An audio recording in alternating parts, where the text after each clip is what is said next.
महाराज, जिसका कर्जा ज्यादा बढ़ जाता है, आवक रुक जाती है, कोई कर्जा ज्यादा हो गया, पैसे नहीं आ रहा है, अदालत में कोई केस चल रहा है, निपट नहीं रहा, तो उसके लिए बटकेश्वर महादेव का पूजन किया जाता है।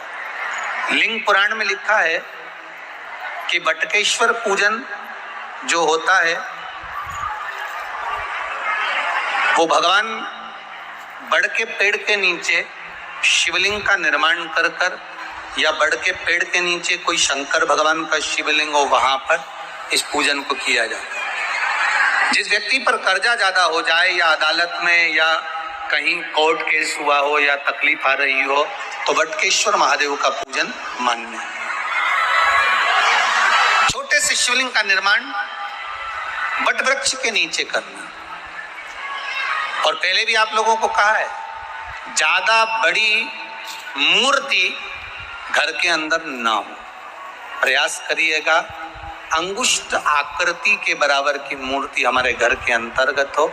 और अगर बड़ी मूर्ति भी आपके घर में है तो इसका मतलब ये नहीं कि आप उसको निकाल दें, उसको भी पूजन में रखो, वो अपनी पुरातन है, उसका भी स्मरण करिए। पर प्रयास करो कि बाजार से कोई नए देवता की मूर्ति ज्यादा एकत्रित नहीं करना। आज के जमाने में बड़ी परेशानी है। जिस तीर्थ में जाते हो वहां से मूर्ति लेकर आ जाते हो। बद्रीनाथ जी घूमने गए तो बद्रीनाथ जी को लिया, द्वारका जी गए तो बोलते जाओ जरा, द्वारका जी को लिया, जगन्नाथ जी गए जगन्नाथ जी को लिया। इतने सारे देवता घर में रखे हैं। अब भगवान की पूजन हो रही नहीं हो रही, थोड़ी बहुत पूजन हुई, थोड़ी बहुत नहीं हुई। छोटी जगह में, अब जैसे आप लोग हो, अगर पास में आप लोगों को बिठा दिया जाए तो परेशानी होती कि नहीं होती? जम के तो बोलो जरा, होती है ना?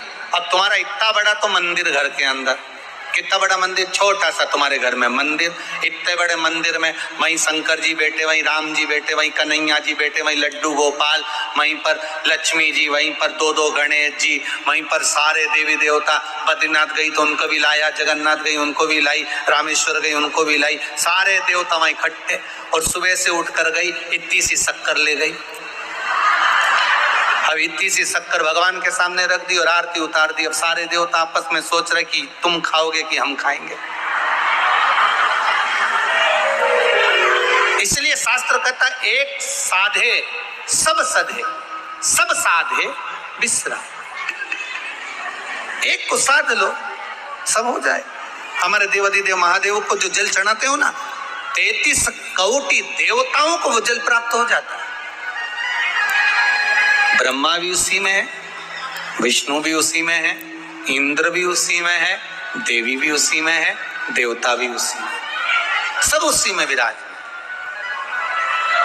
कहीं हमें भटकना नहीं है उसको ढूंढने के लिए, सब उसी के भीतर विराजमान। एक बेलपत्री का पत्ता, मात्र एक बेलपत्री का पत्ता, जिसके भीतर ब्रह्मा भी है, विष्णु भी है, शिव भी है। और इस बेलपत्री के बीच वाली पत्ती से लेकर जहां 2 पत्तियां रहती हैं, उस पत्ती के बीच में जो गैप होता है डंडी का, इसमें 64 योगनियां भी है।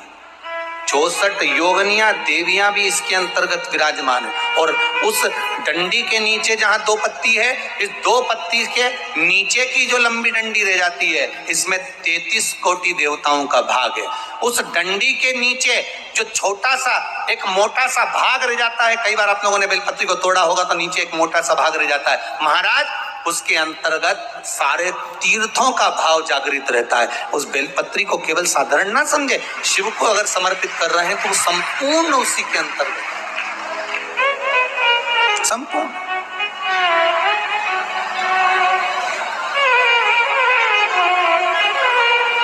केवल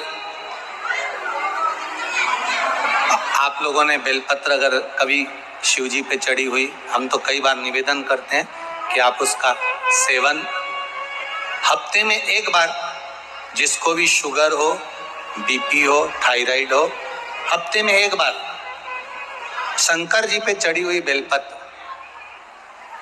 अवधूतेश्वर महादेव के नाम से, कौन से महादेव? अवधूतेश्वर महादेव के नाम से खाना प्रारंभ कर देना चाहिए, हफ्ते में एक बार। और जिसके भी घुटने में प्रॉब्लम रहती है या डॉक्टर ने बोल दिया कि घुटना बदलना पड़ेगा, तो उनके लिए निवेदन है, शिवरात्रि के दिन रात्रि को 12 बजे शंकर जी पे चढ़ी हुई बेलपत्र, भगवान शंकर पर चढ़ी हुई बेलपत्र, शिव जी के मंदिर पर ही बाहर खड़े होकर शिखर का दर्शन कर कर उस बेलपत्र को चबा चबा कर खा लीजिए। घुटना बदलने की जरूरत नहीं पड़ेगी, कभी भी घुटना बदलने की जरूरत। और कई लोगों ने प्रैक्टिकल करके देखा है, आपके बीच में ही लोग बैठे होंगे, बहुत सारे आपके भीतर बैठे होंगे, कई लोग बैठे होंगे जिन्होंने उस प्रैक्टिकल को करा हो, जिन्होंने किया हो, और कई लोगों को उसका लाभ प्राप्त हुआ होगा, कई लोग। अब शिव महापुराण की कथा कर रही है, शंकर का चरित्र का, ओगड़दानी मेरे त्रिकालदर्शी की कथा कर रही है। महाराज ब्रह्मा जी से कहा, ब्रह्मदेव, भगवान शिव का नाम बटकेश्वर महादेव पड़ गया, बड़ के पेड़ के नीचे मेरे शंभु मेरे शंकर विराजमान हो गए। आगे जो पावन चरित्र आया है शिव महापुराण का, जैसे आपको वर्णन किया, ब्रह्मा जी ने भगवान शिव से पूछा कि सृष्टि का निर्माण कैसे करना है, वो दर्शन आप कराइए।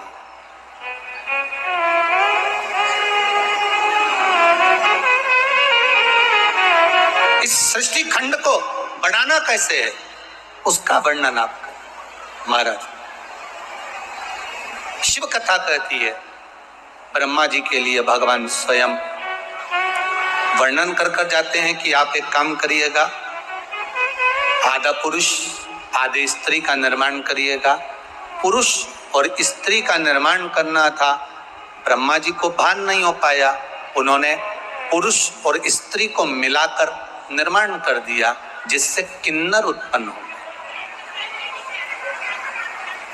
अब किन्नर उत्पन्न हुए तो भगवान विष्णु और भगवान शंकर दोनों आ रहे थे, मेरे शिव आ रहे थे। भगवान विष्णु ने देखा कि चारों तरफ किन्नर ही किन्नर हैं, जहां देखो किन्नर नृत्य कर रहे हैं, ताली बजा रहे हैं, स्मरण कर रहे हैं। इतने में तो भगवान विष्णु को हंसी आ गई, बड़ी जम के भगवान नारायण हंस दिए, बहुत ठाका लगाकर। जैसे ही भगवान विष्णु हंसे तो भगवान शंकर ने पूछा, क्या हुआ नारायण, आप हंस क्यों रहे हो? भगवान विष्णु ने कहा, प्रभु आपने ब्रह्मा जी से कहा था कि सृष्टि का निर्माण करो, पर ब्रह्मा जी ने कैसी सृष्टि बनाई, चारों तरफ किन्नरों को उत्पन्न कर दिया।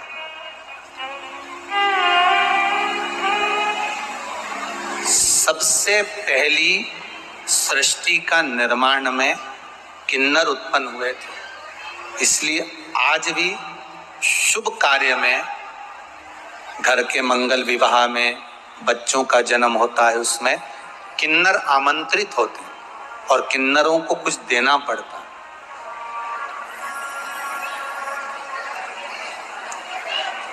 ये भगवान ब्रह्मा की बनाई हुई सृष्टि में से प्रथम सृष्टि में किन्नर थे। भगवान विष्णु हंसती है, शंकर भगवान को थोड़ा सा क्रोध आ गया कि ब्रह्मा जी ने निर्माण करा और तुम हंस रहे हो।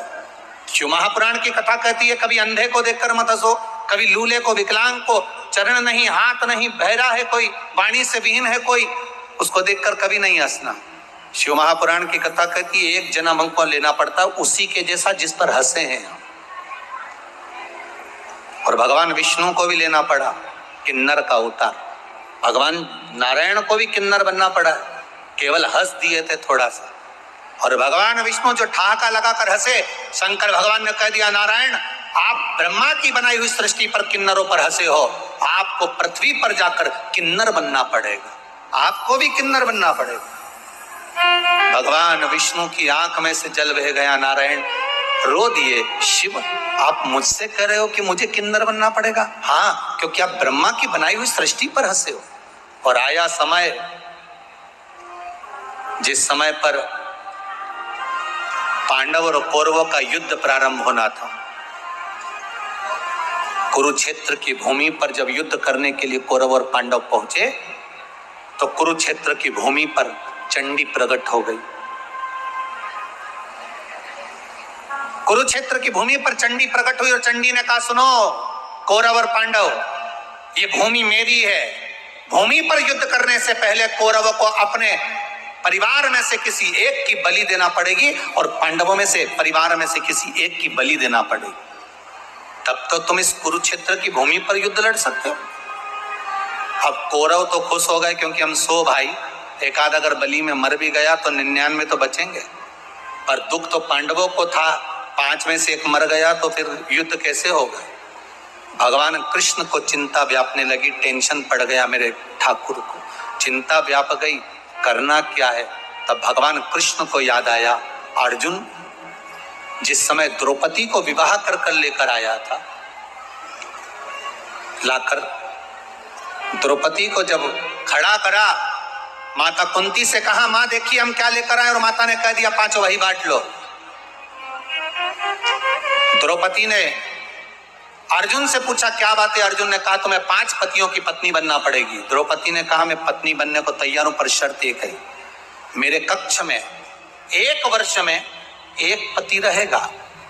अगर दूसरा पति मेरे कक्ष में अगर आ जाता है तो उसको 5 वर्ष के लिए वन भोगना पड़ेगा।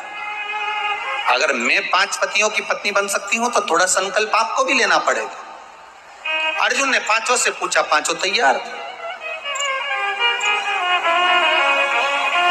आज जिस कक्ष में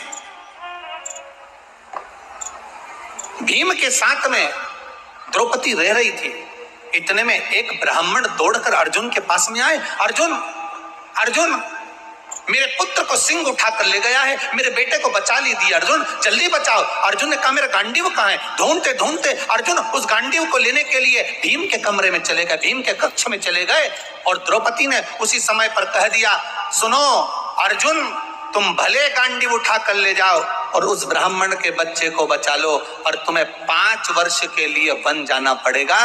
अर्जुन ने कहा मैं स्वीकार करता हूं। 5 वर्ष के लिए अर्जुन बन गए। नागों की कन्या उलूपी के साथ में अर्जुन का विवाह हो गया, एक पुत्र का जन्म हो गया जिसका नाम आरावन था। क्या नाम था? आरावन। पुत्र को जन्म देकर अर्जुन वहीं पर छोड़कर अपने राज्य में आ गए। आज भगवान कृष्ण ने अर्जुन से कहा, अर्जुन पांडवों में से किसी एक की बलि देना है। तू जब वन में गया था तो तेरा एक बेटा हुआ था, उस बेटे को लिया, बलि उसी की चढ़ाएंगे। जाओ, है तो पांडवों का ही, जाओ लेकर आओ। आरावन को लेकर आए। आरावन ने कहा पिताजी चिंता मत करो। उसको नहीं मालूम था कि मेरी बलि चढ़ने वाली, उसको नहीं मालूम था कि मेरी बलि चढ़ जाएगी। आरावन ने कहा पिताजी चिंता मत करो, युद्ध के मैदान में मैं कौरवों को काट काट कर पटक दूंगा, आप क्यों चिंता करते हो। आए आरावन, भगवान कृष्ण मिलने के लिए गए आरावन से। भगवान कृष्ण ने कहा आरावन आपको मालूम है कि क्यों आए हो? आरावन ने कहा मुझे युद्ध लड़ना कौरवों से। आरावन आपको मालूम नहीं, आपकी बलि चढ़ना है। कौरव और पांडवों में से एक एक बलि जाना है चंडी देवी को प्रसन्न करने के लिए। कौरवों में से एक जा रही है तो पांडवों में से भी एक जाना है, इसलिए आपको लेकर गए हैं, आपकी बलि चढ़ना है। आरावन आपको दुख नहीं होगा। आरावन कहते हैं मैं बलि चढ़ने को तैयार हूं, मरने को तैयार हूं अपने पिता के लिए, अपने परिवार के लिए, पर बात इतनी सी है मैं कुंवारा हूं।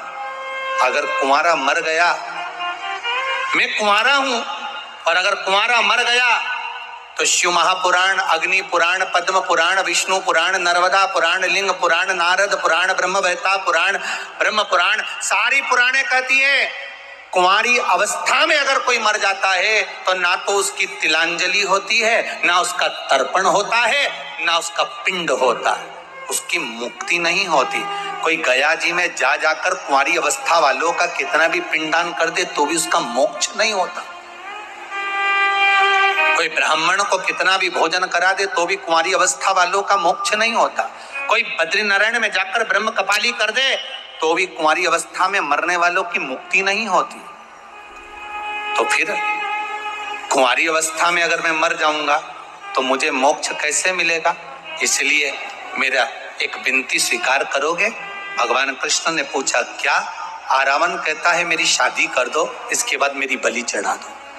भगवान ने मन में विचार करा, कल बलि चढ़ना है, आज ही का दिन बचा है, शादी के लिए लड़की कौन तैयार होगी, फिर भी तैयारी करो।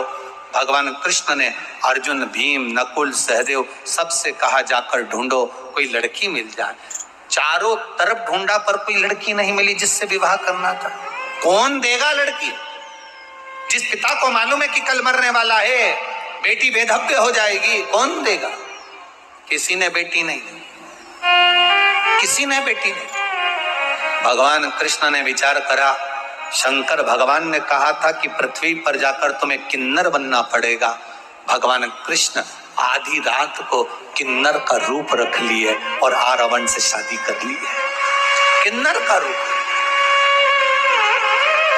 भगवान कृष्ण ने किन्नर का रूप धारण करा, रावण से विवाह करा। इसलिए आज भी किन्नर मांग में सिंदूर भरते हैं, हाथ में चूड़ी पहनते, पांव में बिछुड़ी पहनते, घर में गले में मंगलसूत्र पहनते। कोई पूछे उनसे कि इनका पति कौन है, तो किन्नरों का विवाह आधी रात को होता है, जैसे भगवान कृष्ण किन्नर बन के विवाह करे थे रावण से। किन्नरों का विवाह आज भी रावण से होता है, आधी रात को होता है। रात को होने के बाद उस घड़े से विवाह कर घड़े को सुबह फोड़ दिया जाता है, क्योंकि भगवान कृष्ण सुबह रात्रि को किन्नर बने और सुबह रावण की बलि चढ़ गई, इसलिए उस घड़े को फोड़ दिया जाता। भगवान कृष्ण को भी किन्नर बनना पड़ा। आप किसी विकलांग पर, आप किसी कमजोर पर, आप किसी बहन पर अगर हंसते हो, एक जन्म आप भी तैयार रखिए कि आपको उसका लेना पड़ेगा। क्यों हंसो? उसको देखकर तो दुख होना चाहिए कि बेचारे की माना दशा है। अब ये तो भगवान ही जानता है कि किस कारण से व्यक्ति को भोगना पड़ रहा है। ये तो वो दातार दयालु ही जानेगा, भगवान ही जाने।